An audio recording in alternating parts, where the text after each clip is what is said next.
The NFL is hard to predict. Every week, millions of bets are placed on spreads, totals, player props, anytime touchdown scores. And every single week, casinos make millions of dollars off of all of us fools who continue to funnel money straight into their pockets. Even the surest of bets can fall short. A.J. Brown, Jamar Chase, Nico Collins, Brian Thomas, Terry McLaurin. Last week, you could have taken any one of those players, like teased their lines down to 3 catches or even 30 yards, and you would have missed on every single fucking one of them.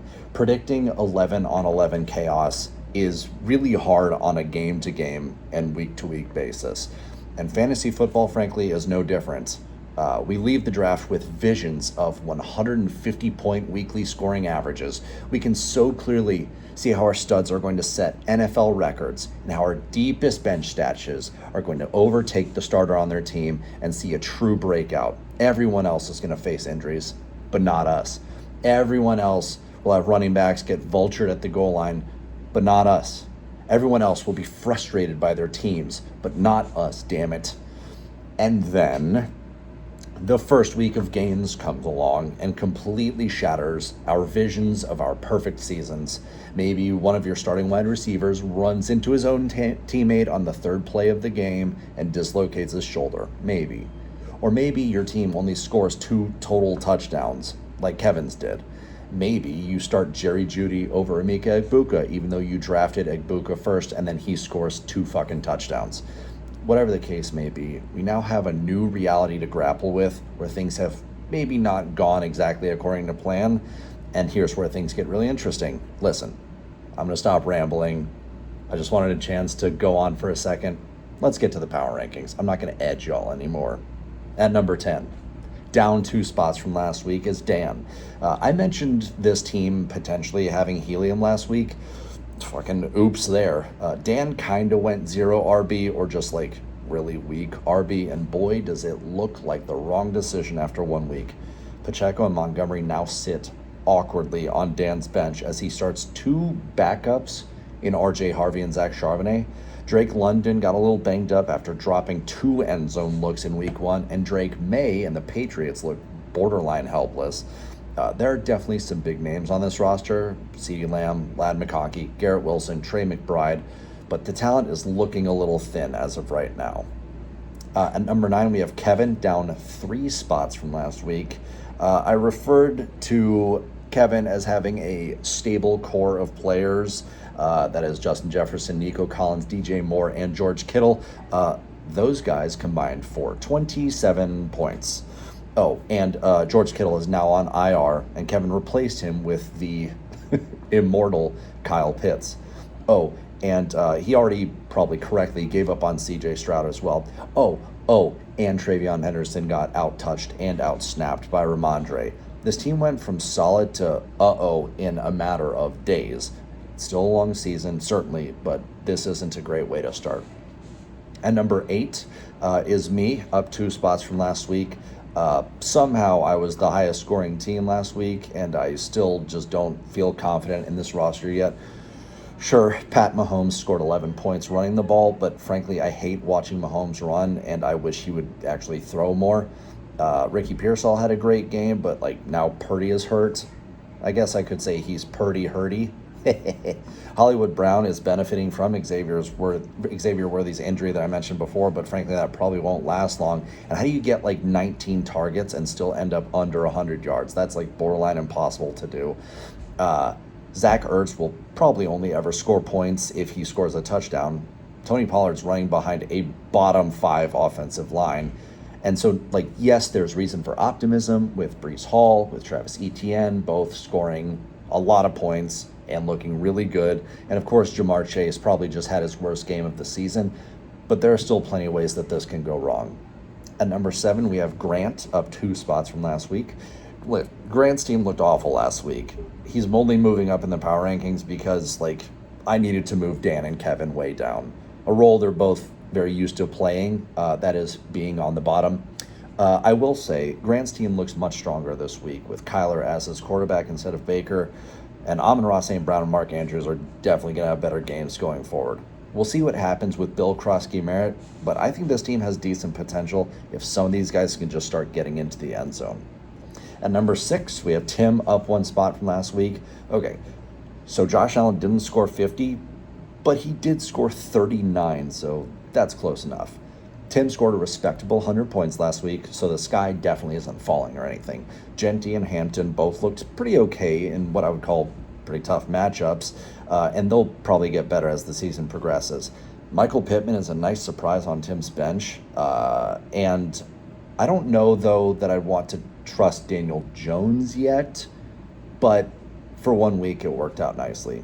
This is frankly a very capable lineup that I think I'd much rather play early in the season, because as these younger guys get rolling, this team actually could take off. At number 5, we have Patrick in the same spot as last week. Patrick was the second highest scorer in week 1, thanks to 45 combined from Hurts and Flowers, whom are probably two of the safer players at their positions. Man, I just can't imagine taking Roma Dunze over Zay Flowers. That would be crazy. That was also a lot of letter Z in one sentence. Anyway, I stand by what I said after the draft. This team has a very high floor for most weeks with some boom chances from kind of a lot of the players. Patrick might have the worst bench in the league, but his core starters of Jacobs, Chase Brown, JSN, Jameson Williams, and Zay Flowers, frankly, that's a pretty scary core right there. Plus, the Packers are really trying to feed Tucker Kraft, which is indicated by how they traded him in week 1, which has to make Patrick feel really good about the draft day trade that he made with Kevin to get him right after Kevin picked him. A shallow bench makes one uneasy for sure, so here's to hoping for good health, Patrick, because your starting lineup pretty darn good. At number 4, we have Chris in the same spot as last week. Listen, I stand by my take like Chris stands by Lamar and CMC and Jonathan Taylor. Those three are the true core of this team, and they frankly didn't disappoint. Frankly, probably left a lot of meat on the bone. Lamar already looks like an MVP. Man, that guy is so fun to watch. Jonathan Taylor gained 98 yards in a game that he really didn't even play in the fourth quarter, and Daniel Jones stole 2 rushing touchdowns. And then McCaffrey is clearly healthy, as he turned out, 140-something yards. Chris's wide receivers did flop, but thank goodness, guys, he spent $22 of fab on the Lord of the Drops, Quentin Johnston. More like Quentin Dropston, am I right? He and George Pickens are basically, why are they on the same team? They're like the Spider-Man meme where they're pointing at each other wait, are you the big fast guy with terrible routes and bad hands? I'm the guy who's big and fast with terrible routes and bad hands. That's so crazy. Whatever. Lamar, Taylor, Christian McCaffrey, they're going to score 70 against me this week, so fuck you, Chris. At number 3, down one spot from last week, is Scott. A.J. Brown is fine. Terry McLaurin is fine. They combined for 35 yards last week, and that's not going to happen for the rest of the season. I think this team is still pretty scary, and frankly, I'm excited to see Jane Daniels in a tougher matchup against the Packers, because he might have to kind of go sicko mode against them, or Micah Parsons is going to eat him alive, who's to say. Scott also has fantastic bench options, including 2 guys named Warren, both of whom aren't their team's number 1 option, but easily could be by the end of the year. I mean, sure, Kenny Gainwell looked fine, but come on, man. Jaylen Warren is clearly so much better, and Tyler Warren actually looked pretty darn good. At the number 2 spot is Sam, up 1 spot from last week. Okay, so I think it's a pretty safe assumption that Bo Nix is not, in fact, the second coming of Drew Brees. He looked awful out there, frankly. I mean, maybe the Titans defense is kind of good, but we ain't that good.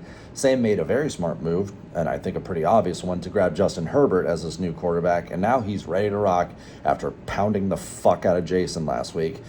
I still don't see a weak point in this roster. I think it's destined for a playoff run. And lastly, number 1, I'm keeping you there, Jason, for another week. Okay, listen, even the best fall down sometimes. The worst just fall down far more often. Jason absolutely fucking face-planted last week. The only team in the league that failed to score 70 points. An embarrassing performance. However, this roster is still really stacked. All Jason has to do is make a couple smart decisions and not just be one step behind his players' production all year. That shouldn't be that hard, right? Right? Let's talk about the upcoming matchups. Scott against Jason. Two of the top three in the power rankings get to square off. I would be really nervous about Scott's Commanders, but if those guys don't pull through, Jason could get a fairly easy win. Next, we have Kevin against Dan. There are a lot of mediocre or unproven running backs in this one. It just feels like the total in this matchup should be like 165. The next one, we have Sam against Tim. Sam's team looks scary, but Tim could get some great points from his three players in the Green Bay-Washington game on Thursday. Next, we have Grant against Patrick, which is probably the most even-sided matchup of this entire week. Both have very solid players, top to bottom. Frankly, I think this one comes down to like Patrick's Tucker Kraft and Jalen McMillan against Grant's Mark Andrews and Bill Krosky-Merritt. I think whoever wins between like those two pairings is probably going to win the matchup. I think it's really even everywhere else. And then lastly, we have Chris against me. I think Chris ought to be favored in this one because I think this is going to be one of those matchups where you say like, yeah, Chris wins, but Eli covers. Also, I'm calling it right now. George Pickens is going for like fucking 17 or 18 points. It's just going to happen. Anyway, that'll do it for this week's recap. Good luck to everyone except Chris, and go fuck yourselves.